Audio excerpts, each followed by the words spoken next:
Students, ethology में आज का अपना टॉपिक होगा अभिप्रेरण की अवधारणा या कॉन्सेप्ट ऑफ मोटिवेशन। इसे हम इथोलॉजी या व्यवहारिकी में पढ़ते हैं। आज हम डिस्कस करते हैं कि अभिप्रेरण क्या है। सर्वप्रथम इसकी डेफिनेशन को देखते हैं। रेडीनेस फॉर सर्टेन बिहेवियर, किसी व्यवहार को प्रदर्शित करने के लिए जंतु उसके लिए जो तत्परता प्रदर्शित करता है उसे मोटिवेशन कहते हैं, या किसी व्यवहार के लिए तत्परता ही अभिप्रेरण या मोटिवेशन कहलाती है। जंतु किसी भी व्यवहार को प्रदर्शित करने के लिए किस प्रकार से अपनी रेडीनेस को प्रदर्शित करता है और इसके बाद में वह उस व्यवहार को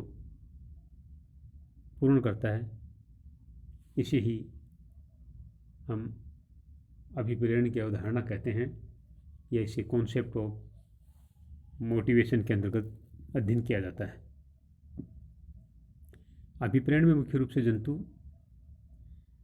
मानसिक आवश्यकता या चाहत अर्थात अर्ज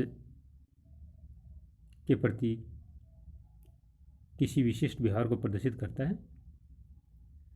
ये व्यवहार जन्मजात होते हैं, जैसे भोजन को प्राप्त करने के लिए तत्परता, पानी पीने के लिए तत्परता, लैंगिक व्यवहार के लिए जंतु के द्वारा प्रदर्शित की गई तत्परता। ये सभी अभिप्रेरण की अवधारणा के अंतर्गत अध्ययन किए जाते हैं। अभिप्रेरण के अनुसार व्यवहार प्रदर्शित करने पर चाहत के अनुसार संतृप्ति होने पर जंतु में पुनः व्यवहार प्रदर्शित करने की क्षमता या इच्छा क्षीण हो जाती है, परंतु समय के अनुसार ये इच्छा पुनः जागृत हो जाती है।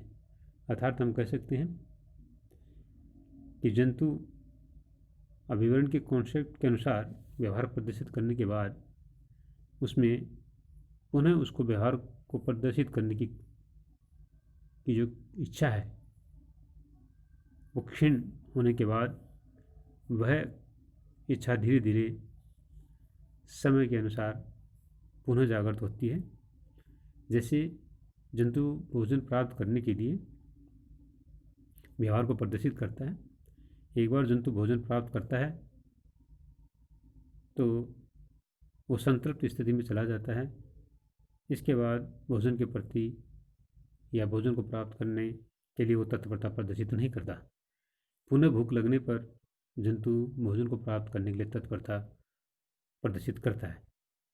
इसे ही हम अभिप्रेरण कहते हैं। अभिप्रेरण के फिजियोलॉजिकल बेसिस का जब हम अध्ययन करते हैं तो हम देखते हैं कि जंतु जैसे स्तनधारियों में, मैमल्स में एग्जाम्पल लें हम, हाइपोथैलेमस के द्वारा जंतु के व्यवहार को नियंत्रित किया जाता है। जंतु की आंतरिक दशा हार्मोन तथा एंजाइम्स के स्त्रवण पर भी निर्भर करती है। किसी निश्चित हार्मोन की अधिकता के अनुरूप ही जंतु के व्यवहार में बदलाव देखा जाता है। जैसे पैतृक लक्षण, लैंगिक व्यवहार या जंतु के द्वारा प्रदर्शित आक्रामक व्यवहार, ये सभी हार्मोन्स तथा एंजाइम्स के द्वारा भी नियंत्रित किए जाते हैं। अभिप्रेरण की क्रियाविधि को समझने के लिए अब हम इस आरेख का अध्ययन कर सकते हैं। जैसे सर्वप्रथम अभिप्रेरण का जंतु में उच्चतम स्तर होता है, हाई मोटिवेशन लेवल होता है, और इस मोटिवेशन लेवल के अकॉर्डिंग जंतु भोजन को जैसे सर्चिंग बिहेव को प्रदर्शित करता है। जैसे मान लीजिए हम ये एग्जाम्पल लें कि जंतु को जब भूख लगती है तो वह भोजन को सर्च करने के लिए व्यवहार को प्रदर्शित करता है। जैसे ही जंतु भोजन की खोज को प्राप्त करता है तो इसके बाद में वह भोजन को प्राप्त करता है, जिसे हम अचीवमेंट ऑफ द गोल या FAP को प्राप्त करना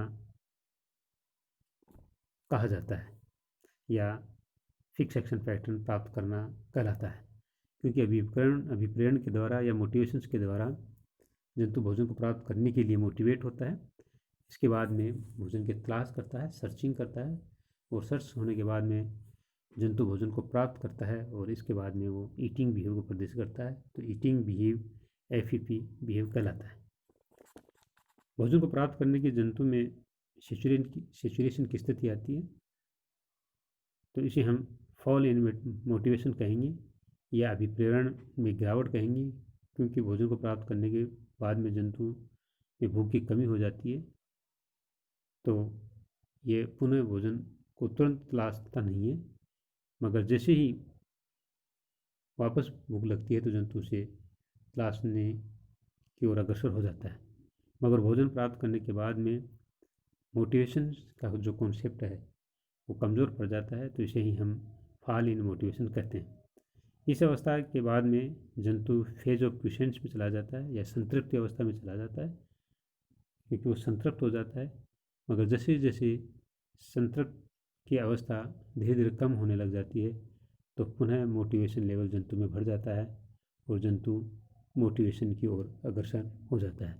तो इस प्रकार से एक साइक्लिक क्रम में हम अभिप्रेरण की अवधारणा को समझ सकते हैं कि किस प्रकार से जंतु मोटिवेट होता है, फिर वो FAP को प्रदर्शित करने के लिए, उस व्यवहार को प्रदर्शित करने के लिए जंतु आगे व्यवहार प्रदर्शित करता है और मोटिवेट होता है, और पुनः संतृप्त अवस्था में आने के बाद में जंतु पुनः मोटिवेट होकर के मोटिवेट होता है, और इस प्रकार से एक साइक्लिक क्रम में मोटिवेशन का कॉन्सेप्ट चलता रहता है। जंतु में उपस्थित हाइपोथैलेमस के द्वारा मोटिवेशन की अवधारणा को अध्ययन किया जाता है। इसके द्वारा सीक्रेट किए गए हार्मोन्स तथा इसके विभिन्न भाग अलग अलग व्यवहारों को नियंत्रित करते हैं। जैसे हम देखते हैं पार्श्व हाइपोथैलेमस में भूख व प्यास को उद्दीपित करने व शांत करने के केंद्र पाए जाते हैं, यानी लेटरल हाइपोथैलेमस में।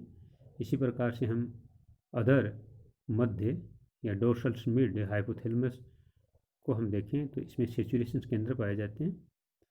इस भाग को अगर हम डोर्सल मिडल भाग को जब हम आर्टिफिशियली रूप से स्टिमुलेटेड करते हैं या कृत्रिम रूप से उद्दीपित करते हैं तो जंतु खाना पीना बंद कर देता है।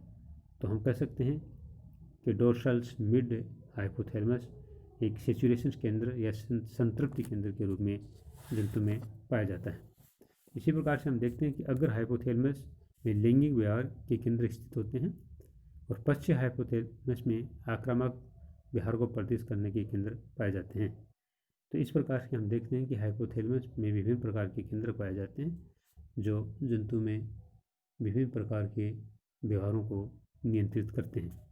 अंतःस्रावी ग्रंथियाँ तथा नर्व सिस्टम्स या तंत्रिका तंत्र के समन्वय से भी जंतु एक निश्चित व्यवहार को प्रदर्शित करता है, क्योंकि एंडोक्राइन ग्लैंड्स तथा नर्व सिस्टम्स के मध्य एक कोऑर्डिनेशन पाया जाता है। इससे जंतु किसी व्यवहार को प्रदर्शित करता है। निकोटिन वर्जन के अनुसार मेल स्टिकल बैग तथा फीमेल स्टिकल बैग मछली में लैंगिक व्यवहार एंडोक्राइन ग्लैंड्स के द्वारा प्रदर्शित हार्मोन्स के द्वारा नियंत्रित होता है। जैसे ही इन मछलियों में ग्लैंड्स के द्वारा हार्मोन का सिक्रेशन किया जाता है तो ये मछलियाँ कोर्टशिप बिहेव को प्रदर्शित करने के लिए विभिन्न प्रकार की अनुक्रियाओं को प्रदर्शित करते हैं। जैसे ही हार्मोन सीक्रेट होते हैं तो मेल स्टिकल बैग के द्वारा क्षेत्र का निर्धारण किया जाता है और नेस्ट का निर्माण किया जाता है, और इसके बाद में ये मछलियाँ कोर्टशिप बिहेव को प्रदर्शित करती हैं या अनुरंजन व्यवहार को प्रदर्शित करती हैं। अनुरंजन के बिहेव के बाद में फर्टिलाइजेशन की मैकेनिज्म होती है तथा पेरेंटल केयर के व्यवहार भी इनके द्वारा प्रदर्शित किया जाता है। ये सभी व्यवहार हार्मोन के द्वारा नियंत्रित किए जाते हैं। मेल स्टिकल बैग तथा फीमेल स्टिकल बैग में हम इन व्यवहारों का अध्ययन कर सकते हैं या इस बिहेव का अध्ययन कर सकते हैं। नर के उदर का रंग लाल रंग का हो जाता है तथा इसकी आँखें नीली हो जाती हैं जैसे ही हार्मोन सीक्रेट होता है। हम कह सकते हैं कि abdominal part of the male stickleback is become reddish and जो आँखें हैं इसकी ब्लूइश कलर की हो जाती हैं, और मादा का एब्डोमिनल भाग है, एब्डोमिनल पार्ट है, उसमें एग्स भरे रहते हैं जिससे वह अधिक फुला हुआ हमें दिखाई देता है। निषेचन के समय सर्वप्रथम मेल नेस्ट में प्रवेश करता है या घोंसले में जो नीड बनता है उसके अंदर पहले मेल स्टिकल बैग प्रवेश करता है। इसके साथ साथ मादा इसका अनुसरण करती हुई इस नेस्ट में प्रवेश करती है और वहाँ अंडे देती है। अंडे देने के बाद में मेल वहाँ से नेस्ट से बाहर निकल जाती है तथा मेल के द्वारा या मेल स्टिकल बैग के द्वारा वहाँ पर शुक्राणु का त्याग किया जाता है और निषेचन की क्रिया वहाँ पर पूर्ण होती है। निषेचन की क्रिया के बाद में मेल स्टिकल बैग पैतृक रक्षण का कार्य भी करता है जब तक कि एग्स में एचिंग का कार्य न हो या जब तक कि अंडों से नए स्टिकल बैग उत्पन्न नहीं हो। तो इस प्रकार से हम देखते हैं कि मेल स्टिकल बैग तथा फीमेल स्टिकल बैग में कोर्टशिप बिहेव, पेरेंटल केयर आदि व्यवहार पिट्यूटरी या इन ग्लैंड्स के द्वारा सीक्रेट किए गए हार्मोन्स के द्वारा नियंत्रित होते हैं। पिट्यूटरी ग्लैंड्स के द्वारा स्रावित गोनेडोट्रोपिन हार्मोन तथा प्रोलैक्टिन हार्मोन्स जंतु में पेरेंटल केयर से संबंधित बिहेव को नियंत्रित करता है या इस बिहेव को प्रदर्शित करने के लिए जंतु को प्रेरित करता है। तो हम कह सकते हैं कि जंतु में या मेल स्टिकल बैग में तथा फीमेल स्टिकल बैग में जो प्रदर्शित बिहेव है वो हार्मोन के द्वारा कंट्रोल होता है। इन हार्मोन की उपस्थिति के कारण जंतु अपने कोर्टशिप बिहेव तथा पेरेंटल केयर बिहेव को प्रदर्शित करते हैं। थैंक्स।